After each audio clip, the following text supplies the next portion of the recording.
Allô? Oui, allô? Allô?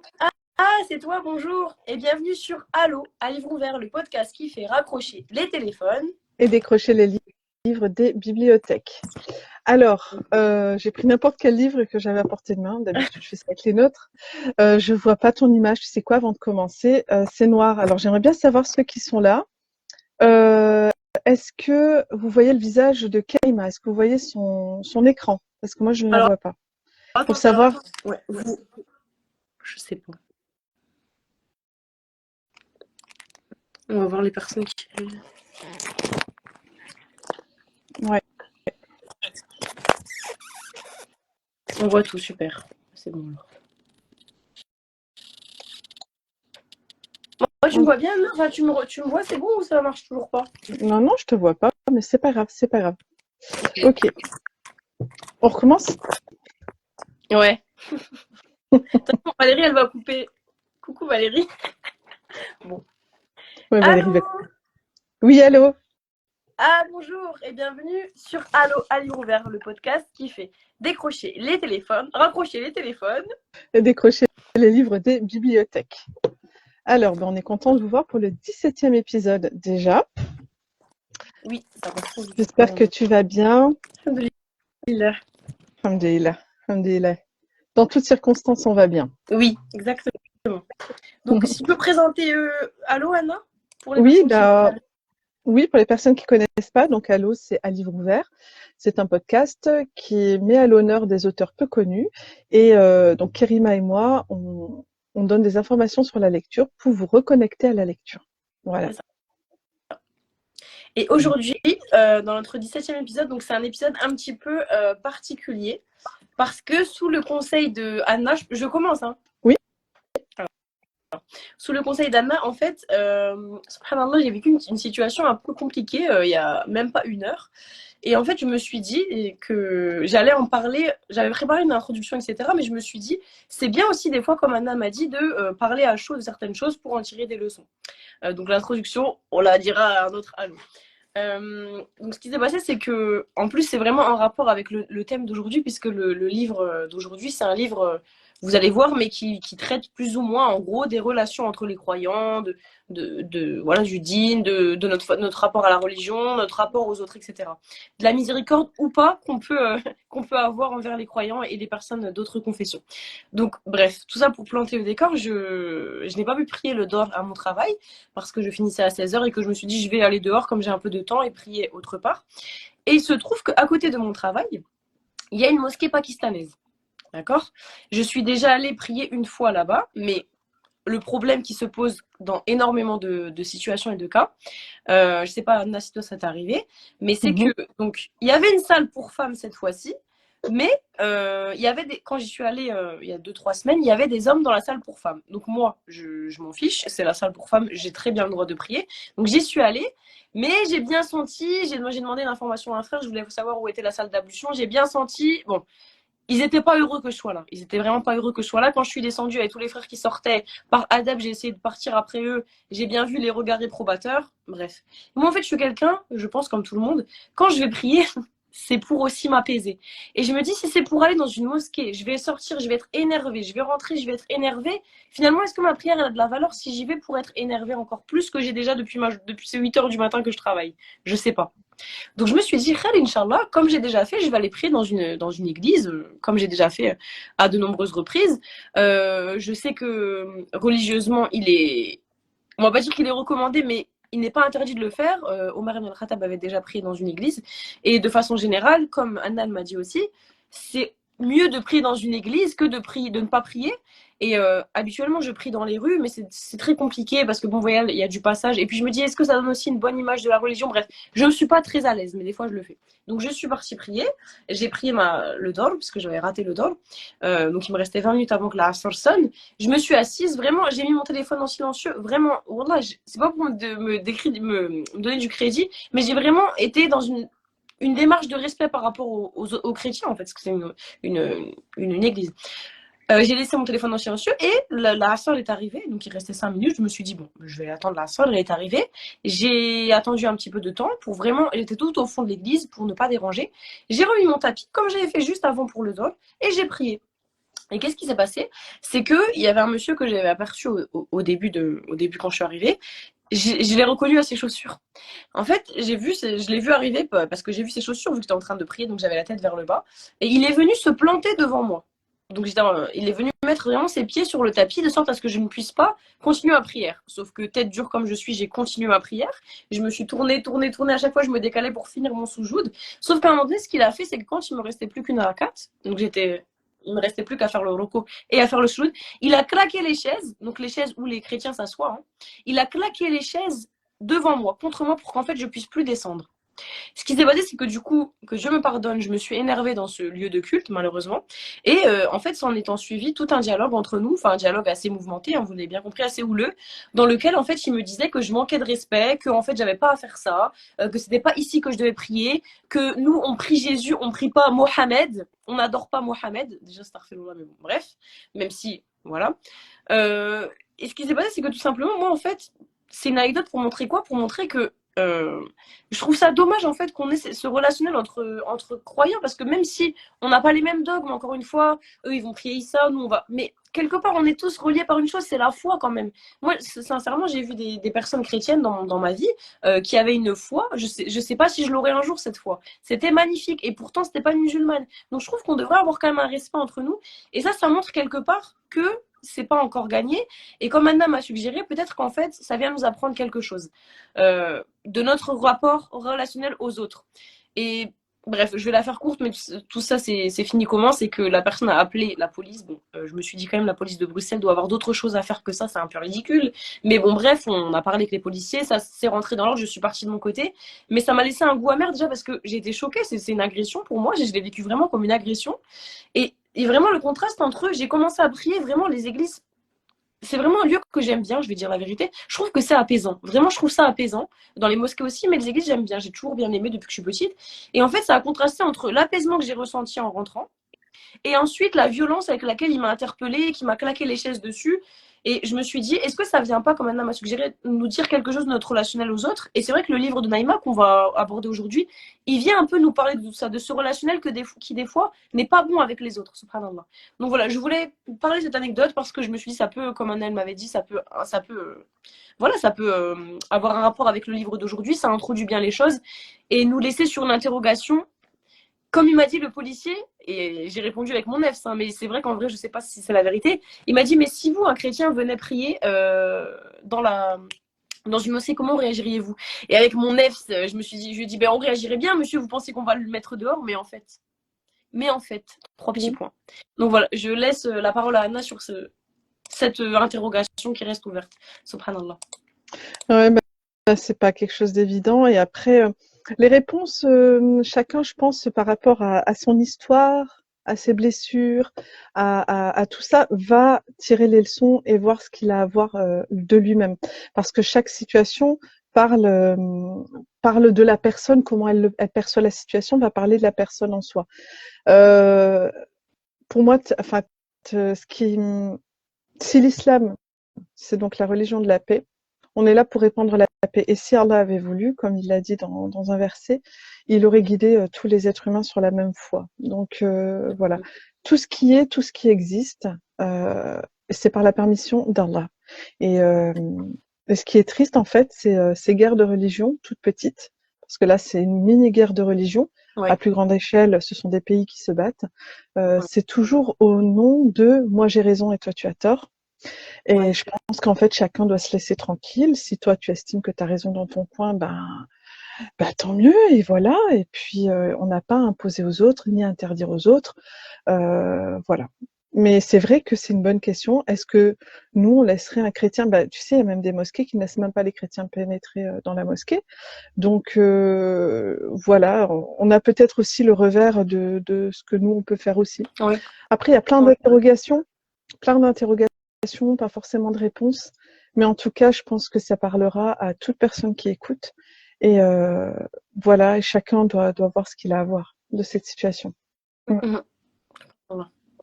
Mais c'est vrai que Ouais, ce qui est triste. c'est vrai que c'est quand même triste. Quand on est quelqu'un. Moi, je suis quelqu'un qui a un peu des idéaux, je veux que j'en ai peut-être un peu trop, et c'est vrai que bah, ça m'a blessée. Je me suis dit, mais c'est vraiment ça, genre la réalité, c'est vraiment ça, subhanallah. Tu as un idéal d'un Dieu unique et ça, c'est pas un idéal, c'est une réalité. Tu vois? Mhm. Le Dieu unique qui est commun à tous les êtres humains. Même si parfois certains, par dégoût de la religion chrétienne ou musulmane, voilà, parce qu'il y a eu des paroles d'humains aussi ou des familles oppressantes, etc., se sont éloignés du terme religion et se sont éloignés des dogmes religieux. Mais je pense que à peu près tout être humain ressent en lui cette connexion avec une force, une puissance supérieure, intelligente, créatrice. Et c'est ça Ouais. le Dieu unique. Et bien sûr, après, bon, bah, il y en a qui donnent des noms différents selon leurs croyances, mais je pense que ton idéal, c'est pourquoi on se fait la guerre alors que on a tout ça dans notre cœur. En vrai, ou allez, quasiment. Mais je pense qu'un athée sur un bateau en pleine tempête, je pense que ça va se réveiller. Oui, oui. Je, je pense que ça se réveillera, comme Allah dit dans le Coran, où voilà, quand les hommes sont jetés à la mer dans les tempêtes, et là ils se mettent à implorer leur Seigneur jusqu'à ce qu'ils reviennent en terre ferme, donc en sécurité. Et après, quand on est en sécurité, ben tiens, on oublie, on se dit non, mais bon, voilà. Et, en tout cas, merci pour le partage. Merci pour le partage. C'est une belle introduction. Avec plaisir, ça m'a fait du bien aussi d'en parler. Je pense que tu en avais besoin aussi. Mhm. Oui. Et c'est dans le thème, comme on disait. Est-ce que tu veux enchaîner donc avec la petite anecdote sur la lecture que tu nous as préparée? Je pense que je vais plutôt te laisser parler et je la réserverai pour ensuite. Pas de souci. Inch'Allah. Alors, donc le livre, vous allez le découvrir après. C'est Temps et temps de parole de Naïma. Et en fait, Temps et temps de parole, donc c'est parce que bon, je peux spoiler déjà un peu quand même le concept du livre. En fait, c'est un peu comme une biographie, témoignage d'assises spirituelles que Naïma a organisé chez elle tous les dimanches pendant plusieurs années, je pense, en tout cas plusieurs mois. Et donc, Mhm. je voulais parler de l'importance des groupes de parole. Et c'est un peu ce que tu viens de faire, Kerima, tu viens de l'illustrer en direct. C'est de Ouais. pouvoir déposer une souffrance entre nous, parce qu'on est là avec des regards bienveillants, avec des oreilles grandes ouvertes normalement, une écoute vraiment active. Et c'est de déposer cette parole et de la faire circuler entre nous, déposer cette souffrance et de pouvoir la partager. Et c'est ça la compassion. Je pense, hein, bon, c'est pas grave si je me trompe, mais compassion, je crois que c'est du latin compartire, c'est ça qui veut dire aussi partager. Et Mhm. comme partition, tu vois. Et donc, les groupes de parole donc, Naïma a donc engagé et donc, dont elle nous transmet un petit peu les propos dans son livre, ce sont des groupes de parole en fait qui sont nécessaires à l'humanité et que l'humanité a toujours eu. Que ce soit dans les villages africains autour d'un arbre, Oui. que ce soit en Amazonie autour d'une hutte ou la place du village, ou que ce soit en Norvège autour d'un feu de camp. C'est Mhm. ce besoin de se retrouver, d'être vraiment focus sur des histoires, sur des libérations émotionnelles qu'on peut avoir entre nous. Et donc, j'ai regardé un petit peu, enfin rapidement, Mhm. donc à quoi servent les groupes de parole? Alors, les groupes de parole servent à élargir la réflexion. Donc, c'est parce qu'en fait, les cerveaux viennent se compléter entre guillemets Mhm. et comment dire, ensemble vont former quelque chose de plus grand. Et donc, ça permet vraiment de trouver des solutions à nos problèmes. Les groupes de parole permettent de baisser la tension. Peut-être c'est ce qui s'est passé là pour toi. Mhm. Les groupes de parole permettent aussi de nuancer nos propos. Par exemple, toi, tu vas avoir ce propos-là, cette idée-là, et puis moi ou une autre, on va dire oui, mais et si tu voyais le truc un peu de ce côté-là, un petit peu, en te tournant un tout petit peu, tiens, qu'est-ce que ça peut faire et tout ça. Et c'est ce que font aussi les savants entre eux, c'est les gens intelligents. Parce que en fait, souvent, nous, dans la communauté, notre manque d'intelligence, il vient du fait que j'ai raison, t'as tort. Voilà, ça c'est la base. La base, elle est là. Et donc, quand je vais te parler, c'est pour te prouver à quel point, mais à quel degré, hein, tu as tort. Ouais. Alors que les savants et les salafs, ils avaient l'habitude je sais plus c'est quel savant, donc je ne vais pas le nommer, mais un des 4 imams, qui disait que quand allait discuter avec un autre savant, c'était pas pour aller le convaincre de son école ou de son point de vue, parce que les savants, on sait très bien que mais ils sont pas d'accord sur plein de choses. Mais en fait, ils voulaient aller se confronter à l'autre personne, discuter, pour être lui convaincu du point de vue de l'autre. Et ça fait toute la, C'est vraiment une différence. incroyable, machallah. Oui, parce qu'en fait, sinon, on pense tout savoir. Et qui sommes-nous pour tout savoir? Qui sommes-nous pour être sûrs d'avoir... Parce que si on pense tout savoir et avoir raison sur toute la ligne, ça, en fait, c'est réservé à Dieu, en fait. Il n'y a que Allah qui connaît tout, c'est tout, a toujours raison sur toute la ligne. Mais tous les êtres humains, il y a des choses comme ça. Et c'est pour ça que c'est important de s'ouvrir, d'ouvrir son esprit et de... Ça ne veut pas dire accepter tout et tout gober, alors sinon on n'a plus non plus de croyance. Mais ça veut dire, tiens, et ça, ok, j'écoute. Au moins déjà, j'accepte d'écouter. Et puis, est-ce qu'il y a une part de vérité? Tiens, est-ce que c'est vrai? Et puis voilà, je chemine. Et après, je n'essaie pas de tordre l'autre, comme là un peu ce qui s'est passé ce soir pour toi, où en fait, il est venu te mettre sur toi ses croyances à lui, qui est vous êtes des adorateurs de Mohammed, sallallahu alayhi wa sallam, ce qui est absolument faux, mais lui est persuadé que c'est vrai. Et donc, c'est comme ça aussi, même dans le couple, dans les familles, entre amis, que les choses, elles montent et qu'il y a une espèce d'incompréhension. C'est qu'on vient plaquer sur l'autre des choses qu'il n'a pas demandé, en fait, et qu'il n'a même pas affirmé. Donc, les groupes de parole permettent vraiment d'élargir la réflexion, de nuancer nos propos. Ça donne aussi un sentiment d'appartenance à un groupe. Voilà, quand on fait partie d'une assise spirituelle, quand on fait partie d'un groupe de travail, quand on fait partie d'un groupe d'amis, etc., ce sentiment d'appartenance fait partie de la pyramide de Maslow. Et c'est l'un des bases en fait de la pyramide de Maslow. C'est-à-dire que l'être humain, quand il se sent pas appartenir à une famille ou à un groupe ou à une société, en fait, il est perdu. Oui. Et c'est pour ça qu'avant, l'un des pires châtiments pour l'être humain, c'était d'être banni d'une tribu ou d'être exclu d'un groupe. Parce que c'était, voilà, tu ne fais plus partie de quelque chose. Donc ces groupes de parole sont très importants pour ça, pour resserrer les liens de fraternité, amicaux ou professionnels. Les groupes de parole sont aussi très très importants pour lutter contre l'isolement et donc créer cette solidarité. Et je rajouterai que la parole libère. Donc, cette parole qui circule dans un groupe permet vraiment de se libérer soi-même et de libérer la personne qui ne savait pas qu'elle était chargée d'un fardeau. Donc, en fait, en parlant, on est en train d'aider l'autre qui ne savait même pas qu'il avait un besoin. Et c'est ça qui est fort dans les groupes de parole. Oui. Donc, c'est aussi une forme donc, de guérison partagée, tous ensemble. Et je pense aussi que dans un groupe de parole, on se sent valorisé. C'est ce qui s'est passé aussi dans les échanges que Naïma nous retrace dans son livre.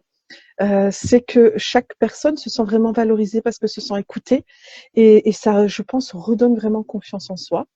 D'où l'importance de choisir son groupe aussi, hein, parce que voilà, c'est pas non plus tous les groupes. Et aussi, pour finir, alors au niveau religieux, les anges recherchent les groupes, les ensembles d'humains qui l'évoquent, qui évoquent Allah, qui parlent de lui et qui essaient tous ensemble de s'élever vers lui. Et donc les anges de lumière, ces êtres fabuleux, recherchent tous ces endroits-là et Inch'Allah qu'on fasse partie de ces endroits-là là actuellement. Amen. L'image lisse, machallah. Voilà pour l'importance des groupes de parole et vous comprendrez après pourquoi moi j'insiste sur ce fait-là. Surtout aussi, ça permet des fois de... Moi, en tant que prof de philo, je fais beaucoup de débats avec mes élèves et ça permet aussi souvent de relativiser leurs avis parce que leurs âges, ils ont souvent des avis très tranchés. Et le fait d'écouter, ça... Et tu sais, j'ai remarqué un truc souvent, mais c'est des élèves, c'est normal, c'est des enfants. Ils vont souvent tous dans le même sens et ça les rassure d'aller dans le même sens. Mais quand il y en a un qui va à contresens, alors qu'il croit ou pas en ce qu'il dit, ou alors qu'il veut juste faire le vilain petit canard qui va à contresens, ils ont une sorte... Je sais qu'ils sont tous en mode oh, je vois, comme s'ils voulaient le blâmer, mais en même temps, je vois qu'il y a une sorte d'admiration pour celui qui a osé aller à l'encontre. Et du coup, les groupes de parole, ils montrent aussi sa singularité, subhanallah. Tout à fait. C'est pas pour faire un groupe de moutons, quoi. c'est ça. C'est que si on se sent suffisamment à l'aise d'être soi et d'exprimer ce qu'on pense réellement, un groupe de parole, c'est génial parce qu'en fait, c'est les premiers Google, Mhm. tu vois. Bon alors limité parce qu'on n'a pas accès au monde entier, mais on a accès à, si on accepte l'autre comme il est, on a accès à toute une bibliothèque en lui de sagesse, de croyances, de Subhanallah. philosophie, d'idées, etc. Et donc le fait de partager, en fait, l'islam, il est venu pour ça aussi. Il est venu pour Mhm. enlever les œillères que les personnes, les Arabes de l'époque avaient, tout simplement. Donc venir casser les idoles et les idoles, elles peuvent être, c'est pas forcément des statuettes, hein, c'est toute idole Oui, et venir élargir tout ça, venir là, j'ai élargir. Ouais. raison. Mm. Machallah. Alhamdulillah. L'islam n'aurait pas pu euh, séduire autant euh, si ce n'était pas universel. Ça ne Oui, pourrait pas. Ça ne pourrait pas. Mm. c'est vrai. C'est vrai. Ça parle à toute personne, quelle que soit sa situation, quel que soit son âge. Subhanallah. C'est ça que j'aime beaucoup et qui me convainc chaque jour. C'est que je me dis même l'exemple du prophète sallam ou même, en fait, Allah, il parle vraiment à toute personne sans distinction. Et en fait, c'est tellement universel ce que l'islam prêche, au niveau même de, juste par exemple, de l'hygiène, au niveau du bon comportement. C'est tellement des choses que tout le monde peut comprendre que, subhanallah, ça peut que être la vérité. Subhanallah. En tout cas, comme on est dans un podcast littéraire, on vous encourage vraiment à lire Ouais. énormément pour vous créer votre propre opinion. Bien sûr, on est toujours influencé, ça n'existe pas de pas être influencé, on est des êtres humains, donc voilà.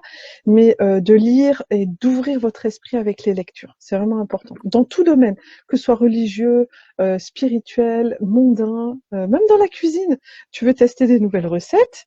Pour pas toujours être dans la même routine, etc. Eh ben, ouvre ton palais, découvre de nouvelles choses. Ouais, Ouais, ouais. Iqra. On en revient toujours à ça. Iqra. Iqra, exactement, exactement. Alors, est-ce qu'on fait venir Naïma ou on la fait encore attendre? Ben, encore, ben, je sais pas, est-ce que tu voulais t'exprimer? Est-ce que tu avais d'autres choses à dire? Est-ce que tu veux faire ton rappel ou pas? Non, pas forcément. Je pense D'accord. qu'on est bien Ah parti. ben, écoute, on peut faire monter Naïma alors avec plaisir. Ok. Alors. Surtout qu'on a retardé le podcast qui devait avoir lieu vendredi, Oui. donc on attend Naïma, on a hâte Avec impatience. de lui poser nos questions. Alors. Et merci aux personnes qui sont présentes. Oui. Et toutes les personnes qui sont passées juste avant. Oui. Je sais pas si elle a retenu, si elle a reçu. Alors. Invité. Normalement, c'est bon. Ok. Hop. Salam alaikum. Alaykoum salam wa rahmatullahi wa barakatuh. Naïma, tu Salam nous alaikum. entends bien? Oui, je vous entends très très bien. Alhamdulillah, super. Bienvenue sur Allo. Oui, barakallahu fikoum de votre invitation. Barakallahu fikoum. Avec plaisir. Avec plaisir. Juste pour l'image, donc moi j'ai toujours que moi. Est-ce que vous voyez? Non, mais bon, c'est pas grave. Oui, on voit. Faut Enfin, l'habituer. Naïma, elle n'a pas mis d'image, mais on voit quand même sa photo. Ok, pas de souci, pas de Moi, souci. je vous vois très bien. Ok, on va faire comme ça. Et est-ce que vous m'entendez bien par contre? Oui. Oui. Très bien. Ok. Alors, comment vas-tu, chère autrice? Très très bien. Barakallahu fikoum. Et vous, comment allez-vous toutes les deux? Ça va? Oui, alhamdulillah. On est ému Alhamdulillah. d'être déjà à la 17e émission, subhanallah, ça passe trop vite. Ouais, Oui, bon, subhanallah. pour la 18e, ce sera la majorité. Hein, 18, 18 c'est la majorité. Ah oui. Et on aura une Alhamdulillah. Ah ben écoute, on va commencer alors. Alors, Bismillah. bismillah. Donc, qu'est-ce qui t'a donné envie d'écrire des livres, Naïma? Attends, Alors, le titre de ton livre, Tant et tant de paroles, Oui. que vous pouvez retrouver sur Amazon. Et voilà, sur Amazon, tout simplement. Tant de paroles. Avec un jeu de mots, le temps qui passe, et temps dans le sens beaucoup de paroles. Ouais. D'accord. Voilà. La différence de quantité, voilà. Je vais l'écrire en Euh, commentaire et on l'écrira aussi en dessous de la vidéo. Ok. Alors, Naïma, qu'est-ce Alors, qui alors, t'a donné envie de. Enfin, ce titre, comment il t'est venu? comment ça commence? Déjà, j'ai eu un bac littéraire, donc je suis quelqu'un d'assez qui est plus penché vers en tous les cas, les livres que les mathématiques, ça c'est sûr. Donc, j'ai toujours aimé j'aimais en fait l'exercice de la rédaction et de l'essai littéraire. Ça, c'était vraiment mon dada. J'aimais trop. Quand j'étais jeune, en fait, quand j'étais au collège, la même chose qu'au lycée. Et après, après j'ai fait lettres modernes, donc des études de lettres. Donc, j'ai toujours aimé écrire des poèmes, écrire des rédactions. Et après, c'est devenu un peu plus pointu. C'est que les essais littéraires, c'était on demandait mon avis. Donc, j'aimais bien dire ce que je pensais, raconter, etc. Donc, ça m'est venu de là de cette j'aime les mots en fait, j'aime les mots, j'aime ce qu'ils transmettent, j'aime leur intensité, j'aime leur ampleur, etc. Donc pour moi voilà, Mais du c'est coup, venu de là en fait cette envie d'écrire. ok, Et ça c'est le début. ok. Et ensuite en fait j'avais écrit une petite j'appellerais ça une petite chronique quand j'étais petite. J'étais en sixième ou en cinquième, que j'ai gardé bien au fond de mon petit armoire, dans mon armoire. Donc je l'ai jamais fait montrer à personne, même jusqu'à aujourd'hui. Je me suis essayée, on va dire, un petit peu à écrire. Ok. J'étais encore jeune, donc j'avais pas tous les mots, j'avais pas les façons, j'avais pas en fait, moi je pense assez de bagages pour écrire. Mhm. Et j'ai laissé ça de côté. Je me suis plus penchée sur la lecture, par contre. J'ai lu les autres en fait, Ok. les autres auteurs, les autres écrivains. Ça me passionnait. J'aime trop lire, découvrir des personnes, des pensées, des gens qui te reboostent comme ça. J'aime. Vous allez voir après mon auteur préféré, c'est pour ça. Et donc après, voilà, j'aimais lire. Et en fait, ce qui m'est arrivé, c'est que je me suis retrouvée on va dire un petit après-midi de thé, où on buvait le thé. Et une personne qui faisait partie des Talim est venue me voir une année plus tard. Elle faisait partie de ces jeunes qui étaient assises. Et en rigolant, elle m'a dit c'était magnifique les Talim, dommage qu'il n'y en a plus. Hein, ces assises, c'était magnifique, dommage qu'il n'y en a plus. C'est incroyable ce qu'on avait vécu. Les gens, ils pourront jamais vivre ce qu'on a ressenti. Mhm. C'était magique, elle dit. Elle dit, mais Naïma, écris un livre. C'est là, elle me lance ça, écris un livre. Et là, moi, j'éclate de rire. Je dis, écrire un livre. Enfin, je dis, j'ai lu beaucoup de livres, donc je sais que c'est pas donné à tout le monde d'écrire un livre, surtout un livre intéressant. Mhm. Et un livre qui capte l'attention des gens, en Ouais. fait. Et puis après, après un décès, en fait, d'une personne qui est proche dans ma famille, j'ai besoin d'écrire. Là, ça devient un besoin. D'accord. C'est plus une passion, c'est plus, voilà. Ça part de là. Ok, donc il y a un côté thérapeutique un petit peu aussi dans ton livre en fait. Oui, voilà. En fait, mis à part le fait que ça transmet quand même quelque chose, ça dégage quelque chose, parce qu'il y a même des gens qui ont eu les larmes aux yeux. Mais en fait, moi, à la base, ça a été fait pour ça. Mais je me suis dit, il faut que j'y mêle les deux. Vous savez, quand on dit mêler l'utile à l'agréable, Mhm. je me suis dit, bon, allez, je vais faire de ce livre quelque chose qui va servir, qui sera utile aux autres, mais en même temps, qui va me permettre à moi, parce qu'il fallait déjà que moi, je sois bien pour pouvoir Mhm. écrire. Eh bien, je me suis appuyée en fait sur cet outil. Pour moi, c'était au Ouais. début un outil. Donc, Ouais. l'outil de l'écriture. J'ai pris pour ma thérapie, j'ai pris l'écriture. Et donc, j'ai commencé à écrire, à écrire un peu les histoires dans tous les sens, ce que les filles ont dit dans tous les sens. Ça venait se bousculer dans ma tête, en fait, ça n'avait même pas de logique.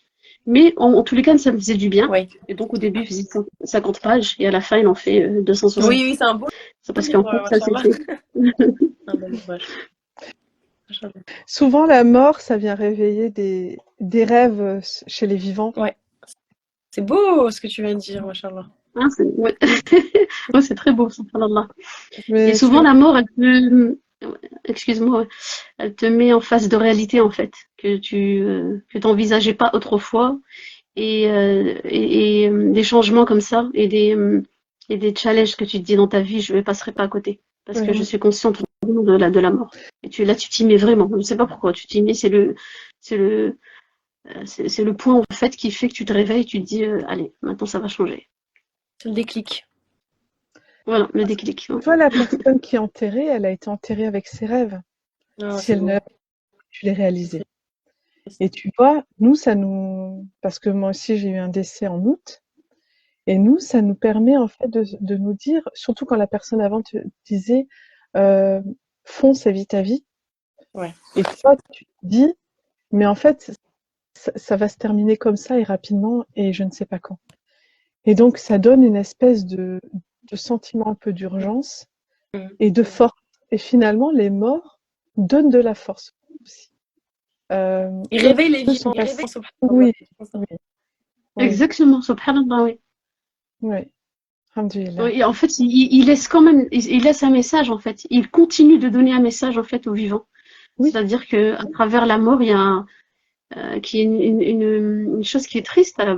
C'est une évidence qui est triste, mais qui, en tous les cas, qui permet à beaucoup de personnes, quand ils en parlent, de remettre beaucoup de pendules à l'heure, comme on dit.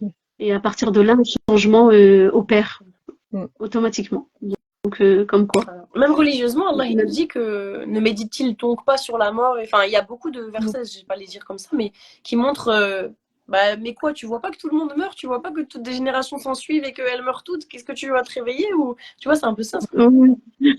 Exactement, voilà. Donc, ouais, donc on va dire que ce qui t'a donné envie, c'est déjà une appétence naturelle, on va dire depuis toute petite, et un déclenchement qui est cette remarque de cette personne-là qui t'a suggéré un petit peu, tiens, est-ce que ce serait pas ton rêve là? Parce que Allah, il nous envoie des messagers comme ça discrètement. Ouais, et puis un petit coup de tonnerre, tu as un tremblement de terre quand la personne est partie dans ton entourage. Et tout ça mélangé, ça a donné ton livre tant et tant de paroles. Voilà. Ah bah là, t'as bien résumé là. La métaphore est parfaite. Elle est vraiment motivée ce soir avec les mots là, sorti 2-3 pages là, en 1 minute. Elle est forte aujourd'hui, Anna. Machallah. Subhanallah. Et du coup, Naïma, pour ce livre-là, tu t'es auto-édité, mais est-ce que ou alors t'es passé par une maison d'édition? Comment ça s'est passé? Par Amazon, parce que comme tous les lives un peu que j'écoute, que vous faites en fait avec les personnes, vous savez que la maison d'édition, c'est très très dur de pouvoir les capter si on n'est pas une personne avec une notoriété. Ça c'est évident, malheureusement. Après, je dis si on nous laisse pas notre chance de nous lancer, on sera jamais, on n'aura jamais de notoriété, mais bon. Et après, moi, j'ai Albin Michel, en fait, on dit qu'il publiait pas ce genre d'ouvrage, en fait. Hein. C'est des ouvrages qui parlent de religion, ça aussi. On va pas trouver ça partout. Et les maisons d'édition musulmanes, on va dire, ils sont un petit peu, je ne veux pas dire précaires, hein, mais c'est tout. Le livre, en fait, est en train de faire faillite. C'est-à-dire que les gens ne lisent plus. Trop triste. Donc, j'ai eu du mal, en fait, à trouver, et pourtant j'en ai fait beaucoup, hein, et de trouver des maisons d'édition musulmanes pour, en fait, poser, au moins, même pas poser mon livre, en fait. C'est pour que quelqu'un puisse, en fait, se pencher juste sur mon livre pour pouvoir le lire, pour pouvoir voir ce qu'on peut... Est-ce que ça les intéresse ou pas? Est-ce que le projet les intéresse? Est-ce que cette histoire... Tu parles du dépôt-vente de ton livre dans les librairies, alors? Non. Oui, voilà. Donc j'ai vu plusieurs librairies sur l'île, j'ai appelé plusieurs librairies à Lyon, à Paris. Et donc après, il y a pas de... À beaucoup, j'ai envoyé, en fait, mon livre. Hein. Et en fait, il n'y a pas de réponse, il n'y a pas de... Il y a personne qui a été comme intéressée par le projet, on va dire, un peu de... Et après, il y a aussi des maisons d'édition qui n'ont pas lu non plus. Oui, hein. Donc, mais la plupart. Et après, j'ai découvert, en fait, par une personne Amazon, l'auto-édition. Je me suis dit, bon, allez, je me lance, hein, je ne vais pas le laisser. Hein. Moi, au moins, tu l'as publié. Ouais, voilà. Et je trouve que c'est bien, excuse-moi, je trouve que c'est bien pour un premier jet Amazon. Moi, j'ai pas fait comme ça du tout. Mais en fait, je me dis, si j'avais réfléchi autrement, j'aurais commencé par ça. Et après, tu as le temps d'avoir un nom, entre parenthèses, d'avoir des ouvrages avec ton nom. Et après, la maison d'édition, elles savent en gros déjà que tu as déjà une patte dans le monde. Tu vois ce que je veux dire? Oui. Mais bon, c'est une façon de commencer, oui. Après, bon, c'est pas mon métier non plus, mais tu vois, c'est surtout quand tu t'inquiètes que tu vas vivre de ça. C'est surtout là. Après, là-bas, c'était pas à la base pour être publié, que c'était vraiment moi ce qui m'a servi, c'est ça, le fait que ça m'a servi un petit peu de me libérer, de m'apaiser en fait de toute cette douleur et cette je sais pas, cette incompréhension que j'avais à l'intérieur de moi.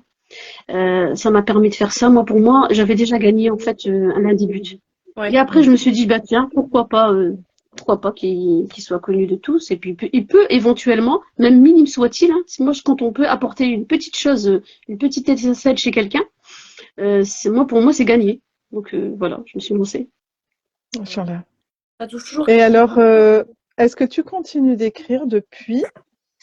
Et si tu continues d'écrire, comment tu t'organises? C'est quoi ta fréquence, etc. Bah, j'ai pas vraiment, c'est pas, c'est pas méthode, il n'y a pas de méthode en fait, c'est pas méthodique, hein. Mhm. C'est quand j'ai le temps, quand je suis inspirée, ça aussi. C'est-à-dire, des fois, j'ai fini salade et puis j'ai un truc qui me vient dans la tête là. Et je cours vers mon calepin et puis j'écris mon idée dessus, hein. Et puis elle est là, elle peut rester là pendant un an l'idée, hein. Ouais. Bien au chaud, bien au chaud, elle m'attend. Et des fois, ça peut être après une conversation, ça aussi. Il y a beaucoup de choses dans ma vie qui sont faites après des échanges en fait avec les gens. Oui, exactement. Comme quoi, la vie, c'est des rencontres, hein, des rencontres de tout, d'idées, de personnes, de réflexions, de changements. Donc après, mon deuxième livre, il est nourri de ça. Il est nourri vraiment de cette réflexion que je tire des conversations, des échanges avec les gens. Et donc là, tu nous parles d'un deuxième livre. Alors, je vais juste répondre à MLK Manel. Alaykoum salam. Donc, le sujet, on présente une autrice qui s'appelle Naïma Saadi et qui a publié un livre qui s'appelle Temps et temps de parole. Et donc, on est en train de l'interviewer pour la faire connaître et nous en connaître un petit peu plus sur son livre et puis voilà, le présenter tout simplement. Excuse-moi, Naïma. Exactement. Non, c'est pas grave. C'est pas grave. Et je voulais juste rebondir sur. Excuse-moi, Anna. Je peux. Ah, désolée. Oui. Je voulais juste rebondir sur ce qu'on a dit avant, par rapport au fait d'être publié ou non. En fait, évidemment, moi, c'est ce qui m'est arrivé il n'y a pas très longtemps. Je pensais être publiée dans une maison d'édition, et puis bon, ça c'est pas fait. J'ai été un peu déçue, etc. Mais bref, ça c'est pas moi le sujet. Mais c'est vrai qu'en fait, je me dis, tu sais, quand on sera mort, ce que tu as laissé, en fait, c'est pas parce qu'il y aura une maison d'édition sur ton livre que. Enfin, c'est pas parce qu'il y aura une maison d'édition à côté de ton nom sur ton livre que forcément tu auras plus de retentissement. Si Allah il veut qu'un livre ait du retentissement, c'est pas la maison d'édition qui va l'en empêcher. Tu vois ce que je veux dire? En fait, on sait pas où Allah il va mettre le retenti, la baraka. Et c'est vrai qu'une maison d'édition, forcément, ça donne plus, on va le dire, hein, ça donne une couverture, une visibilité. Mais en vérité, Allah il met son risque et il met son baraka là où il veut. Donc en vrai, on sait Bien pas. sûr, oui. On sait pas, Inch'Allah. En fait, je commente jamais mes. En fait, comment dire? En fait, les actes en fait sont là et derrière en fait le plus important c'est la sincérité. Ouais. C'est-à-dire pour moi il n'y a pas de classement dans les actes. Tu peux faire tout et n'importe quoi à partir du moment où t'es sincère et que le but de ce que tu fais en fait c'est pour Allah subhanahu wa ta'ala et pour aider, venir en fait aider et apporter quelque chose en fait à l'humanité. Après, j'attends à partir du moment où c'est pas mon métier, j'attends plus rien après. J'attends aucun salaire, aucune notoriété, rien. À partir de là, donc en fait, je suis prête à tout. Ou c'est l'échec, ou c'est les remontrances, hein, parce qu'après il y a aussi des gens qui sont pas d'accord avec ce que tu fais. Ou bah ça, en fait, à partir de là, ça c'est je gère tout ça. Je me dis que c'est tout, c'est pas grave. On peut pas plaire à tout le monde, hein. Même les prophètes n'ont pas réussi à mettre tout le monde d'accord. Exactement. Donc, comme quoi nous, on n'y arrivera pas. Exactement. Et puis de toute façon, ça peut pas être un échec à partir du moment où tu as eu le courage de faire une chose que beaucoup de Français souhaitent, c'est-à-dire publier un livre. Et rien que ça c'est une réussite en soi. C'est quelque chose de grand qui est fait. Ouais. Après la suite, comme tu dis, la notoriété, l'impact, etc. Ça, c'est pas entre nos mains, clairement. Mais le pas que tu as franchi, c'est une réussite en soi, vraiment. Oui. Et on encourage toutes les personnes à sortir leur livre si elles en ont un en elles, à oser en fait le montrer. Bon, alors ça demande un peu de travail de l'écrire, mais à oser le montrer. Et en fait, il n'y a pas de maîtresse qui va venir avec un stylo rouge et dire ah il y a des fautes là, ah là c'est pas bien dit, faute de syntaxe et tout. Pourquoi tu as écrit ce livre? En fait, il y a personne qui viendra faire ça. Et celui qui viendra faire ça, en fait c'est son problème à lui, pas à l'auteur. Ouais. Voilà. C'est ça, Inch'Allah. Alhamdulillah. Et est-ce que tu peux nous dire, Naïma, si ton écriture, elle est influencée, du coup, comme tu l'avais évoqué tout à l'heure, est-ce qu'elle est influencée par d'autres auteurs, autrices, ou non, ton écriture? Mon écriture, ouais.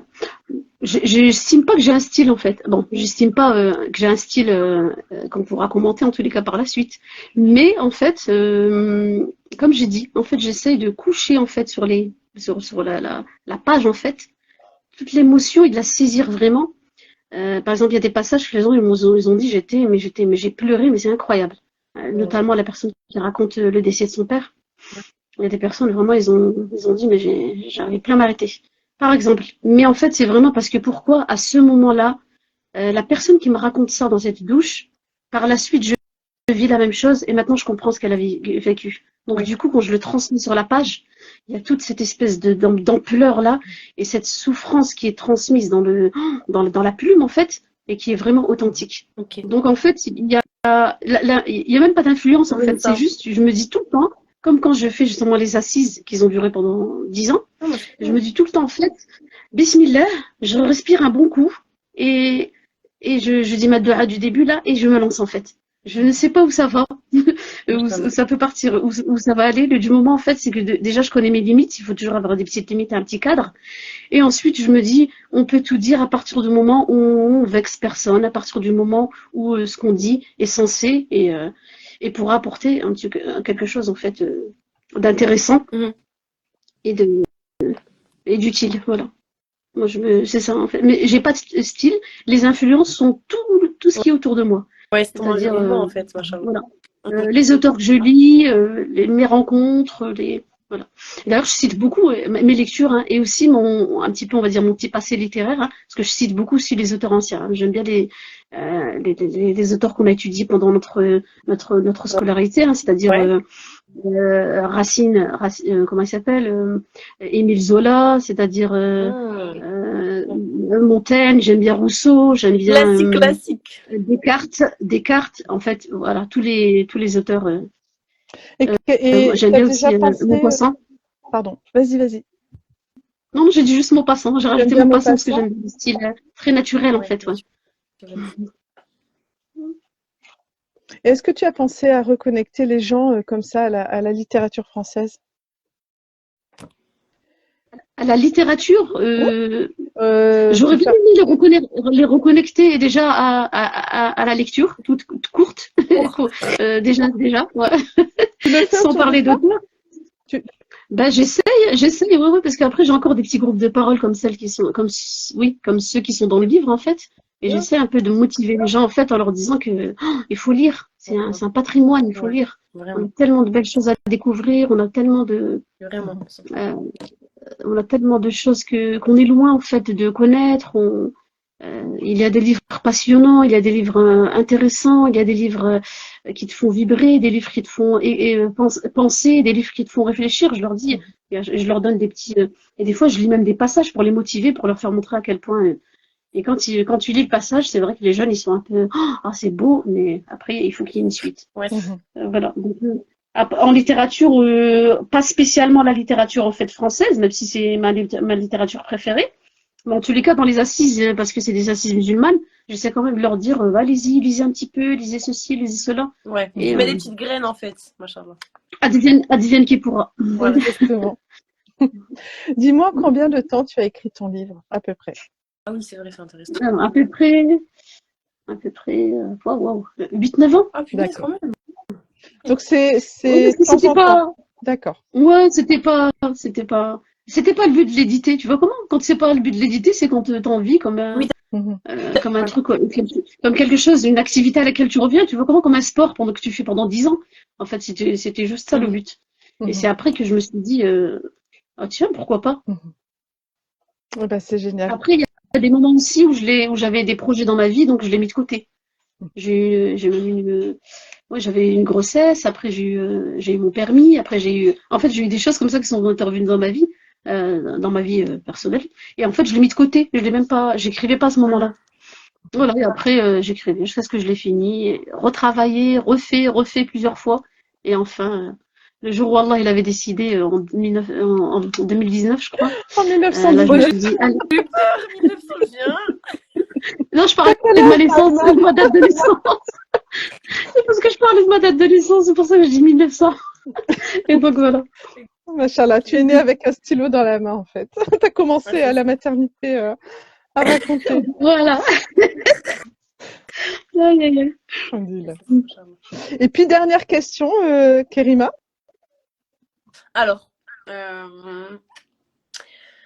à qui s'adresse-t-il en quelque sens? Quel est son, voilà, quel est son lectorat privilégié? Parce que, bah, je l'ai lu évidemment, mais je trouve que, c'est mon avis, mais je le donnerai quand même après de façon plus développée, mais je trouve quand même que, même si c'était des ta'lim, donc de religion musulmane, je trouve quand même qu'en vérité, c'est quand même un message, et c'est ce qu'on disait au début de la vidéo, c'est quand même un message universel. T'insistes plus sur le côté de la foi que du dogme musulman, du fiqh, tu vois ce que je veux dire? Je trouve que c'est quand même universel comme message. Donc, à qui est-ce qu'il s'adresse vraiment?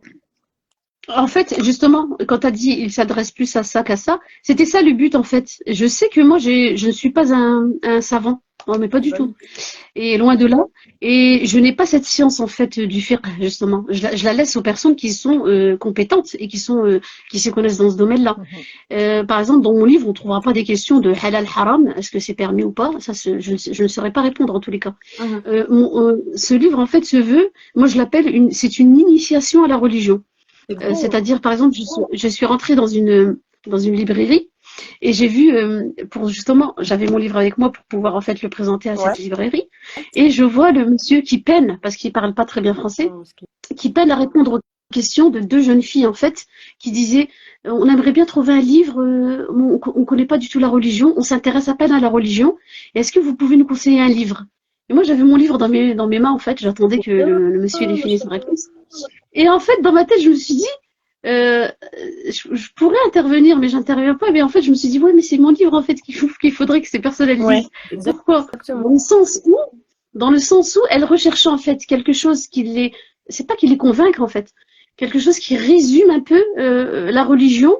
Du point de vue de la relation avec Dieu, mais en même temps avec un petit peu le comportement, en fait, cette espèce de combiné, tu sais, l'essence en fait de tout ça, mais simplement dit, avec des mots simples.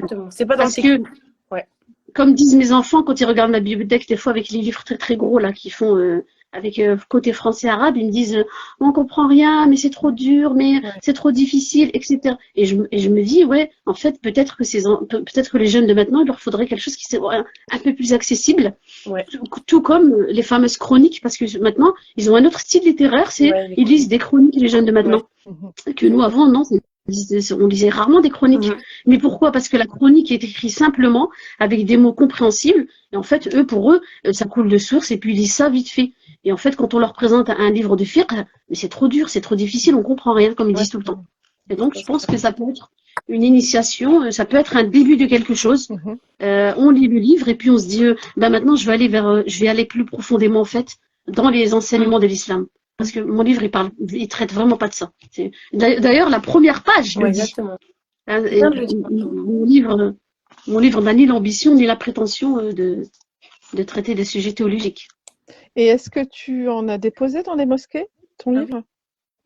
Non, je n'ai même pas pensé à ça. Non, je me suis dit, je mets sur Amazon et puis après, je les vends de moi aussi. Donc, les personnes, ils me demandent et je le ramène chez eux. Dans ceux qui ont des bibliothèques, tu sais, parce que s'il y a une bibliothèque dans une mosquée, imagine toutes les personnes qui l'auront entre les mains, parce qu'il n'est pas donné, il est emprunté, donc il va tourner dans les maisons. Et les personnes après qui l'ont apprécié peuvent aussi l'offrir en cadeau. Parce que justement, tu pourrais être parmi tous ces livres qu'il y a dans les bibliothèques de mosquées, ce chaînon un peu manquant qui est donc la simplicité. Tu vois, voilà. Compréhensible. Oui, tout à fait compréhensible. C'est pour ça que je dis il n'y a pas de style. En fait, quand je dis il n'y a pas de style, c'est que c'est simple. En fait, mon livre, on dirait une conversation. Non, quand même, je trouve machallah que tu écris bien, Naïma, franchement. Tu écris bien. C'est plus que le niveau de la conversation. Tu écris bien, machallah. Il y a beaucoup de personnes qui m'ont dit on a l'impression qu'on boit un thé avec toi. Ouais, voilà, ça nous a donné ce là. Je trouve, Anna, il y a ce côté très chaleureux, mais tu as quand même un beau style. Tu écris bien, machallah. Non, tu écris bien. Barakallah fik, mais bon, c'est ce que je peux faire, en fait, c'est mon niveau. En fait, à mon petit niveau, moi, c'est ça que je peux faire. Inch'Allah, Très bien. pourquoi pas me perfectionner, bien qadar sillah. Mhm. Mais, euh, mais pour l'instant, c'est ça que je peux faire. Et puis, j'essaie de trouver de donner des petits outils, des petits déclics, je pense que c'est déjà bien. C'est ça, chacun à sa hauteur, hein. Mhm. Voilà. Alhamdulillah. Par contre, je voudrais remercier vraiment les personnes sans qui ce livre ne serait pas là. Donc, les 50 personnes qui sont dans le livre. Après tout, c'est elles que je raconte, hein. Mhm. Donc, mine de rien, donc c'est ces personnes-là qui sont intéressantes, qui sont passionnantes, qu'ils étaient intéressés. Hein, comme je dis souvent à mes enfants, si on s'intéresse pas, on n'est pas intéressant. Mhm. C'est-à-dire, il faut s'intéresser à plein de choses pour que tu puisses devenir un jour intéressant. Mhm. Hein. C'est pas mal. Et voilà. Donc, c'est ces personnes-là qui m'ont inspirée. Elles ont été inspirantes pour moi à travers ce qu'elles racontent, en fait, leurs récits, leurs problèmes, leurs confidences, parce que c'était aussi des choses intimes quand même. Hein. Mhm. Et c'est ce qui m'a permis de nourrir, en fait, ce livre. C'est vraiment grâce à ces personnes qui sont... C'est pour ça qu'à la fin, je les remercie, en fait. Parce que ce livre ne serait rien sans la présence dans cette assise de toutes ces personnes. Inch'Allah. Eh ben, merci, la boucle est bouclée. On est parti des personnes, puis on est passé vers toi pour venir compiler tout ça et on retourne avec les personnes. Je pense que c'est ça la boucle, enfin comment dire, partir du global, aller vers la personne et redonner, renvoyer tout ça, tu vois, au groupe. Renvoyer tout ça au groupe. Ben, je trouve que c'est une super conclusion. Qu'est-ce que t'en penses, Kerima? Barakallahu fik. Oui. J'ai hâte de lire le petit passage. Je t'en Préféré. prie, dis-nous quel petit passage t'a plu le plus. Ça. On va passer à la lecture Je croyais que directe. j'avais oublié. J'étais curieuse, hein. Bon, jamais. On n'oublie jamais la lecture en direct. Pas du Non, Non, je sais, c'est un des moments préférés je sais, j'ai vu les. d'ailleurs. C'est un de mes moments préférés. Inch'Allah. Mais là, enfin, c'est comme d'habitude, en fait, j'ai toujours vraiment j'ai eu beaucoup de mal à choisir un passage parce que j'en ai beaucoup. Oui. Subhanallah. Donc, mais quand même, je vais citer celui-ci. Donc, c'est à la page 71. Donc, bismillah. Alors je le crie haut et fort, qu'on ne me comprenne pas, d'accord, mais qu'on ne m'insulte pas, que l'on ne me rabaisse pas et que l'on ne parle pas à ma place. Je suis une femme que Dieu a dotée d'un esprit, je m'exprime, je m'affirme, je dis et contredis. En quoi suis-je soumise? À quoi? À qui? Comment? Quelle ineptie? J'ai beaucoup aimé parce que moi je suis féministe, vous le savez maintenant, et vraiment j'ai Oui. senti la force dans ces livres parce que je sais que j'aurais tellement pu dire ça en mode mais quoi? Mais moi je suis soumise à quoi? Mais à qui? Mais c'est une blague! À qui? J'ai vraiment ressenti la force du propos, machallah. J'ai trop aimé. C'est tout à fait toi. Ouais, vraiment. Machallah. Ouais, je sais, ouais. Je me suis reconnue vraiment, machallah. J'ai trop aimé. Alhamdoulilah. Alors, moi, un autre passage que j'ai sélectionné dans ton livre, Naïma, page 99-100. Pour l'instant, il faut des bases solides pour espérer construire quelque chose de fort et de durable. Confiance, respect, amour, mais aussi complicité, attention, compréhension, entraide, partage et dialogue qui est fondamental. Dans le Coran, Allah nous dit, j'ai pas précisé, ça parle du couple ce passage. Hein. Ah oui. Dans le Coran, Oui. Allah nous dit, elles sont un vêtement pour vous et vous êtes un vêtement pour elles. Et le socle commun primaire, c'est la crainte d'Allah, qui apporte la dimension transcendantale car au-delà du couple, il y a Dieu.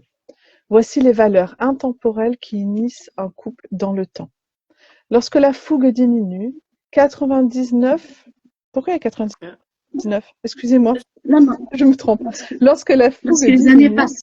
lorsque les années passent et que les rides s'installent, lorsque la beauté s'estompe et que la routine s'établit, le couple peut disparaître et mourir. Voilà les véritables valeurs, celles qui ne tarissent pas au fil du temps. Clémence, entraide, respect, confiance et affection.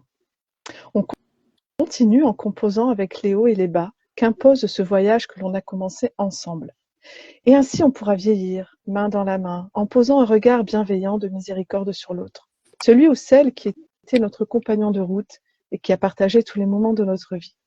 Je leur assure que j'ai vu des couples qui n'ont rien et qui ne cherchent à rien posséder, mais qui vivent un bonheur apparent, car ils sont simples, gentils, se contentent de ce qu'ils ont et prennent la vie du bon côté. Ouais, je trouve ça une belle leçon. En toute simplicité. Et vraiment, encore une fois, c'est dit, ouais, en toute simplicité. C'est Naïma, machallah. Oui, voilà. J'ai beaucoup aimé. Alors, qu'as-tu pensé du livre, Kerima? Alors, c'est encore long. Mais en fait, ce livre, j'ai beaucoup aimé parce que déjà, ça change. On a toujours eu, je crois, plus ou moins, à part Zahra Khalil, mais je crois qu'on a toujours eu des romans, en fait, des livres, des romans. Et là, c'en est un, mais c'est plutôt, encore une fois, un témoignage et un recueil de temps et temps de paroles. Donc, c'est différent. J'ai bien aimé le format. C'est ça que j'aime bien sur Allo, c'est qu'on découvre toujours des choses différentes, machallah. Et surtout, dedans, il y a tout ce que je défends, en fait. Vraiment, subhanallah, je pensais pas qu'il y allait avoir autant de moi dedans. Parce que, déjà, il y a voilà, le côté que j'ai cité avec tout le côté un peu féministe de ton livre, hein, si on peut dire, parce que de toute façon, c'est un ta'lim de femmes, donc il y a une essence féminine qui est présente.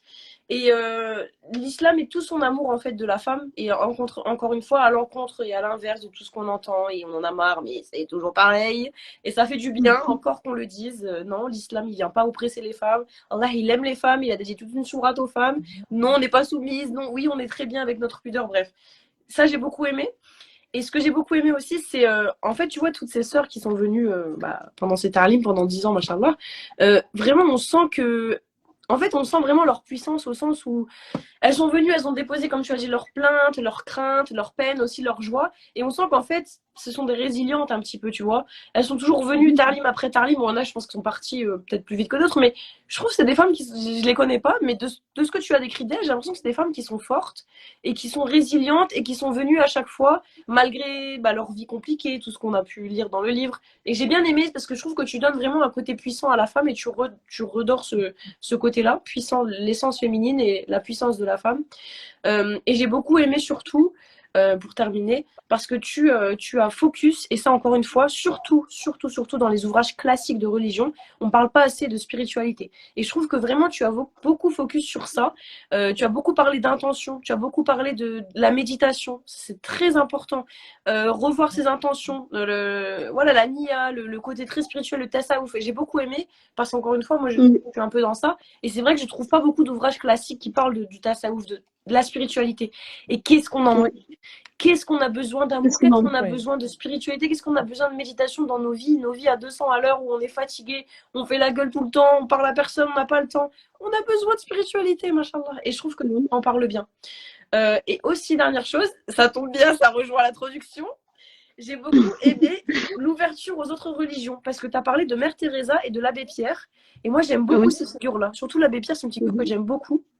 Et pour moi, oui, certes, bon, on va dire que selon notre croyance, ils sont dans l'erreur, mais moi, j'aime pas parler comme ça. Mais je trouve que c'est aussi des modèles quelque part, tu vois. Je trouve quand même l'abbé Pierre, Mère Teresa, subhanallah, c'est des sacrés modèles. Et moi, j'aime bien le humainement parlant, oui, c'est des modèles incroyables. En fait, on a le droit de prendre tu vois, humainement, subhanallah. Et j'aime bien parce que je trouve, pour finir, que ton livre, il montre que l'islam, c'est un message universel. Et que, encore une fois, notre prophète, l'islam, c'est vraiment. Je trouve que moi, quand je parle d'islam, en tout cas, j'essaye, à mes parents, ma famille, mes proches, j'essaye de vraiment montrer le côté universel et rahma. C'est une rahma pour tout le monde, cette religion. Et je trouve que ton livre, il le montre bien. Parce que, encore une fois, tu t'attardes pas sur le fiqh, les dogmes, les machins, tu t'attardes sur l'essence. Et donc, c'est un résumé essentiel, c'est l'essence de l'islam dans ton livre, parce que l'essence de l'islam, c'est la rahma, point, en fait. C'est tout. C'est pas, toi, tu portes un hijab comme ça, toi, t'es soufi, toi, t'es égaré, toi, ça. C'est la rahma, l'essence, point, en fait. C'est tout. Et on n'a pas ces guerres de religion, on veut juste la paix. Islam égale paix. Voilà. Donc, c'est ça que j'ai beaucoup aimé. Alhamdoulilah. C'est incroyable comment les choses reviennent en boucle. L'introduction revient à la conclusion. Enfin, il est trop grand, subhanallah. Alors moi, ce que j'ai beaucoup aimé dans ton livre, entre autres, il y a beaucoup de choses, c'est vraiment le côté introspection, le côté, allez, on est franche entre nous, on est honnête, ça sert à rien de se mentir, voilà, et ce côté où vraiment va y avoir comme des étincelles, mais pour qu'un feu naisse, tu vois, c'est pas des étincelles de conflit, c'est vraiment pour faire naître un feu, comme un feu vraiment, un feu de foi en fait, dans chacune des personnes. Et ça, voilà, j'ai trouvé ça vraiment beau en fait. Et par ce livre, en fait, tu montres l'importance du fait de se réunir dans la communauté et de créer ces groupes de parole, surtout chez les femmes. Alors, si on vient au livre de John Gray, donc les hommes viennent de Mars et les femmes viennent de Vénus, surtout les femmes, Allah a créé la femme comme ça. Donc, de toute façon, j'arrivais à la conclusion de ma présentation et je voulais juste dire que pour toutes les personnes qui souhaitent découvrir le livre de Naïma, Temps et temps de paroles en vente sur Amazon, il y a une idée originale de Muslim Land, voilà. tout un concept autour de Muslimland. Et donc voilà, si ça titille votre curiosité ou pas d'ailleurs, mais juste pour découvrir un petit peu cet univers en fait créé donc par Naïma et pourquoi pas reproduire vous aussi avec les personnes autour de vous. C'est ça le but aussi d'un livre, c'est d'inspirer à l'action. Salam alaikum. Alaykoum salam. Naïma. Excusez-moi, il y a eu une petite coupure, j'ai plus suivi du coup. Oui. J'ai dû me re... Mais c'est pas ça- grave, Valérie, elle va tout remettre. Elle va tout refaire Oui. en montage, t'inquiète. Ah ok, d'accord. Ouais. J'étais juste en train de dire que ça pouvait inspirer, ton livre pouvait inspirer des personnes à faire la même chose autour d'elles et qu'elles n'hésitent pas, surtout quand elles vont lire ton livre, elles vont sentir en fait l'impact qu'elles peuvent avoir avec des choses toutes simples, parce que se réunir un dimanche après-midi, c'est pas compliqué du tout, mais ça demande en fait de vouloir le faire. Et quand on voit les conséquences après sur soi-même et sur les personnes présentes, en fait, ce petit acte, ce petit effort pour beaucoup de récoltes, je pense que ça vaut le coup quand même de le faire. Voilà, donc c'est un livre que j'encourage à acheter, toujours sur Amazon, mais on mettra le titre de ton livre avec ton nom, etc. sous la vidéo, comme ça les personnes pourront se le procurer, Inch'Allah. Et temps de parole. Exactement, temps et temps de parole sur Amazon. Je peux dire un dernier petit message. Bien sûr, bien sûr. Oui, c'est conclusion. Je t'ai entendu parler de Muslimland, en fait. C'était une sorte de petite île, une sorte de petit pays qu'on a créé, qu'on a inventé, en fait, tu vois. Vous voyez? Ouais. Donc, je sais pas si vous avez lu ça. Vous vous rappelez de cette partie, peut-être, de Muslimland?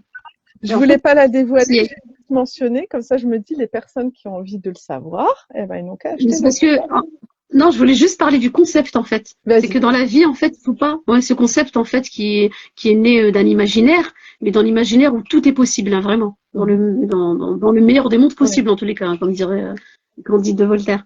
Et en fait, on s'est laissé aller à la perfection, mais finalement, on s'est rendu compte que dans cette perfection, si on commençait à creuser, il y avait encore des imperfections. Ouais, en fait, la vie, c'est comme ça. La vie, c'est comme ça. Il n'y a pas de monde parfait, il n'y a pas de famille parfaite, il n'y a pas d'endroit parfait, il n'y a pas de vie parfaite, en fait. Il faut composer avec ce que Allah subhanahu wa ta'ala nous a donné, avec les possibilités qu'on a, avec les capacités, alhamdoulilah, qu'on a, avec les goûts qu'on a, et puis c'est tout. Et puis se dire, je suis sincère, et je me lance, et alhamdoulilah, Allah, il m'a donné des bienfaits, il m'a donné des choses que je pouvais transmettre, des choses que je peux apprendre, et donc, en fait, je me lance. Parce que si on attend d'être savante pour faire des ta'lim, comme souvent les gens le disent, hein, on peut avoir des réflexions pourquoi on fait des ta'lim si on n'est pas savant. Non, on peut pas attendre d'être savant, on peut pas attendre d'être parfait pour répondre à la bonne parole, on peut pas attendre d'avoir une école de ulama pour apprendre sa religion. Sinon, en fait, ces fameuses personnes de la providence là, qui n'existent pas, ne viendront jamais. C'est comme le prince charmant. En fait, il y a des choses qui n'existent pas. Donc, il ne faut pas attendre ces choses-là pour, Inch'Allah, se lancer. Donc, toutes les personnes qui ont envie de faire quelque chose, qu'elles le fassent même si c'est maladroitement fait. Vaut mieux faire des choses maladroitement que de pas les faire du tout et de se mettre en fait des bâtons dans les roues tout le temps et d'attendre en fait des choses qui ne viendront jamais, tout simplement. Comme ce fameux Muslimland. Voilà. Exactement. Merci beaucoup pour ce message d'espoir. Barakallah fikoum, vraiment les filles, les filles. Hein. J'espère que tu as apprécié. Oui, barakallah fikoum, ça m'a permis déjà de discuter avec vous, de faire connaissance de Karima, parce que moi je la connaissais pas à part à travers ces vidéos, mais Anna, on se connaît, oui. Et ben voilà, alhamdoulilah, si j'ai pu, j'espère que ça a été un échange intéressant même pour vous. Alhamdoulilah, oui. On fait comme toi avec ton livre, on le dépose et Allah il le fera aller où ça doit aller. Tout simplement. Inch'Allah, ouais, tout est entre les mains d'Allah subhanahu wa ta'ala. Il suffit juste qu'on fasse les moyens, Inch'Allah, et Allah il termine. La finalité. Exactement. Alhamdoulilah. Alors dis-nous, Karima, est-ce que tu as une actualité? Est-ce que tu as voilà, par exemple une sortie d'un prochain livre, ou tu mets en place quelque chose et tu voudrais en faire un petit peu la pub? C'est le moment. Oui, ce livre va sortir, je vous le dis à chaque je dis oui, le livre va sortir, mais là il va vraiment sortir dans ce mois-ci, Inch'Allah, ce mois-ci, octobre, là mon 3e arrive. Comme je l'avais expliqué en story, il y a eu beaucoup de petits changements, mais il va arriver, Inch'Allah, c'est le plus important. J'ai le festival, puisque j'ai des personnes qui étaient intéressés. Le festival de Sorocity du 21 octobre, donc comme je vous ai expliqué, je fais partie d'une association féministe, Sorocity, qui met en avant des femmes souvent immigrées, musulmanes, bref, artistes qui n'ont pas forcément la visibilité qu'elles devraient avoir ou qu'elles voudraient avoir. Et donc du coup, c'est un festival dans lequel il y a plein de femmes qui viennent. Donc moi, je viens avec mes livres, une personne peut venir avec ses photos, une autre avec ses peintures. Et voilà, c'est un festival de femmes artistes à Bruxelles. Donc le 21 octobre, ce sera un samedi. Donc n'hésitez pas à revenir vers moi si vous avez envie d'y participer, c'est toujours agréable. Et moi, je suis fervente de ça, vous le savez. Il faut mettre en avant le patrimoine de nos sœurs, des femmes, tout simplement en général. Parce que derrière chaque homme, grand homme, il y a une femme. Et il y a beaucoup plus de femmes qui ont fait des choses que ce qu'on croit. Et c'est important d'aller voir un peu du côté du patrimoine. Et puis, j'ai toujours ma chaîne YouTube avec mes vidéos très, très régulièrement. Donc voilà, c'est tout pour moi. Machallah, c'est déjà énorme, énorme. La sortie de ton 3e livre, on l'attend. Oui. Et c'est à la fin octobre, Inch'Allah, Ouais. on le présente. Avec grand Ouais. plaisir. Oui. Alors, par rapport à mes actualités, donc très prochainement, Inch'Allah, je vais lancer mon premier épisode de mon podcast en solo qui Bravo, s'appellera ouais. Les portes s'ouvrent de l'intérieur. Voilà. Donc, bon, j'ai déjà Bravo. écrit le script, c'est pas mal. Manque plus que l'enregistrement. Et voilà, je reprends le titre de mon recueil de poèmes et puis ça parlera un peu de tout, comme ça je me focalise pas sur un sujet, ce sera vraiment Oui. les pensées, les réflexions comme elles viennent. Et aussi Ok. la mise en place très prochainement d'ateliers d'art-thérapie, Inch'Allah. Voilà pour Beaucoup l'actualité. de bonnes nouvelles aussi, machallah. Ouais, Naïma, est-ce que tu as une super. actualité Elle est partie, en fait, justement. C'est pour ça que je lui avais demandé. Non, non, je suis là. Non, non, Ah, mais je te vois pas. je suis encore là. D'accord. Désolée. Ok, bon, bah, je te vois pas. Non, je suis là, je vous écoute, hein, j'écoute vos actualités. Non, non, je suis là, je suis encore là. Super. Donc, tes actualités à toi. Mes actualités. Alors, ah bah, je ne sais pas. Écoutez, il n'y a pas d'événement en tous les cas ici qui se passe. Alors, Ok. Allez, vas-y, un petit truc. Dis-nous n'importe quoi. Je suis sûre qu'il se passe plein de trucs dans ta vie. Non, mais pas ta vie privée, hein, je te demande pas de parler de ta là, vie privée. Mais des non, choses. oui, je sais. C'est pour ça que je cherchais en fait un festival, un concours de livres, un truc comme ça. Par contre, là, je suis en train de peaufiner, vraiment de finir mon 2e livre pour pouvoir le relancer sur la plateforme Amazon. C'est vrai que ça, c'est pas anodin. Ah, voilà, il s'appellera comment? Je pense donc j'évolue. Je pense, c'est pas mal. Ça rejoint un peu le sujet d'Anna, l'introspection, etc. Tout à fait. Oui, voilà, c'est un peu je pense, donc je suis de Descartes. Ouais. Voilà, donc je me suis dit, je m'inspire de ça. Je pense, donc je suis, donc je me suis dit, je pense, donc j'évolue. Ah bah super. Bah, Et Amin ya Rabbil Alamin. Voilà, ça c'est mon petit projet, Inch'Allah. Ah bah magnifique. C'est un grand projet, projet, dis pas petit. Grand projet. Moi, j'ai toujours petit, j'aime bien le mot petit dans toutes les choses. D'accord, bon. Parce que c'est à ma hauteur, en fait. Ouais, voilà. Mais t'es pas petit. Bah, à ma hauteur, je trouve, j'adapte toutes les choses. Ouais, voilà, j'adapte toutes les choses à ma hauteur, en fait, qui sont, voilà, j'apporte un petit peu, je donne un petit peu, je fais en essayant toujours de faire de mon mieux, mais voilà. C'est déjà bien, c'est déjà bien. Alhamdulillah. Bah, écoute, ravie de t'avoir en tout cas interviewé. Merci pour d'avoir répondu à l'invitation. Et on va terminer avec la citation d'Hélène Keller qui dit « Seuls nous pouvons faire si peu, ensemble nous pouvons faire beaucoup ». Et c'est un petit peu le but de tes rencontres. Oui, voilà, exactement. C'est vraiment, ça résume un peu le contenu de mon livre, en fait. Comme quoi, ensemble, on peut aller loin. Et le livre, vous pouvez retrouver, du coup, juste pour rappeler, excuse-moi Anna, sur Amazon, Temps et Temps de parole. Les livres d'Anna aussi, enfin le livre d'Anna aussi est sur Amazon. Et les 2 miens, ils sont sur Atramanta. Il y aura tous les liens en description.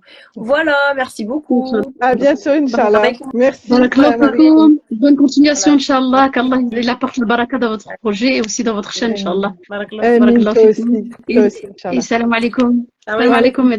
À bientôt, Inch'Allah.